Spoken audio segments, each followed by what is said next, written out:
CPM-ലെ പ്രായപരിധി നിബന്ധനകൾക്കെതിരെ സംസ്ഥാന ഘടകങ്ങൾ രംഗത്ത്. 75 വയസ്സ് പ്രായപരിധി നീക്കണമെന്ന ഗ്രൂപ്പ് ചർച്ചയിൽ ആവശ്യം. കേരള ഘടകത്തിന്റെ ഗ്രൂപ്പ് ചർച്ചയിലും പ്രായപരിധിക്കെതിരെ വിമർശനമുയർന്നു.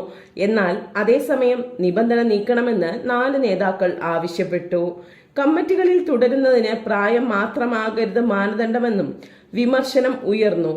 ആരാകും പുതിയ ജനറൽ സെക്രട്ടറി എന്ന ചോദ്യത്തിൽ കേന്ദ്രീകരിക്കുകയാണ് CPM-ന്റെ പാർട്ടി കോൺഗ്രസ്.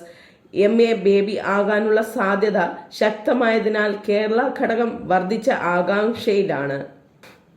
ഉദ്ഘാടന വേദിയിൽ മുൻനിരയിൽ പിണറായി വിജയന് തൊട്ടടുത്തായിരുന്നു ബേബി. സമ്മേളനത്തിൽ അധ്യക്ഷത വഹിച്ചത് ത്രിപുര മുൻ മുഖ്യമന്ത്രി മാണിക് സർക്കാരാണ്.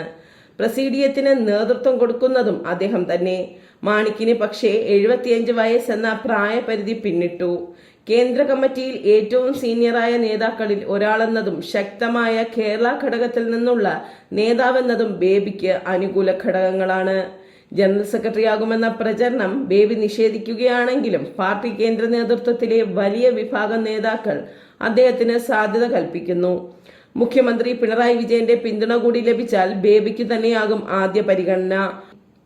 ആന്ധ്രയിൽ നിന്നുള്ള BV രാഘവലുവിന്റെ പേരും ശക്തമായി ഉയർന്നിട്ടുണ്ട്.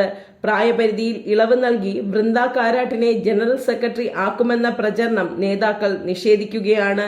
75 കഴിഞ്ഞതിനാൽ പ്രകാശ് കാരാട്ട്, വൃന്ദ കാരാട്ട്, മാണിക് സർക്കാർ, സുഭാഷ്ണി അലി, സൂര്യകാന്ത് മിശ്ര, G രാമകൃഷ്ണൻ എന്നീ 6 പേർ PBയിൽ നിന്നും മാറുന്നതിനാൽ ഉന്നത നേതൃത്വത്തിൽ വൻ അഴിച്ചുപണിയാണ് വരുന്നത്.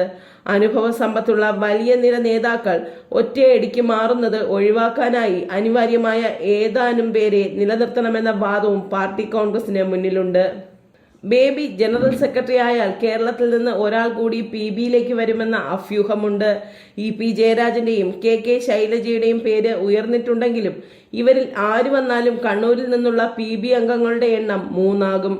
അതേസമയം PBയിലെ 2 വനിതാ അംഗങ്ങളും ഒഴിവാകുന്നത് ശൈലജയ്ക്ക് സാധ്യതയായേക്കാം. കേന്ദ്ര കമ്മിറ്റിയിൽ കേരളത്തിൽ നിന്നുള്ള 3 ഒഴിവുകൾ നികത്തുമ്പോൾ പരിഗണനാ പട്ടികയിൽ നേതാക്കളുടെ നിരയുണ്ട്. AK ബാലന്റെ ഒഴിവിൽ പട്ടികജാതി വിഭാഗത്തിൽ നിന്ന് PK ബിജുവിന് സാധ്യതയുണ്ട്. PK ശ്രീമതിക്ക് പകരം J മേഴ്സിക്കുട്ടിയോ TN സീമയോ വരാം. LDF കൺവീനർ TP രാമകൃഷ്ണൻ, മന്ത്രിമാരായ PA മുഹമ്മദ് റിയാസ്, VN വാസവൻ എന്നിവരും സാധ്യതാ പട്ടികയിലുണ്ട്.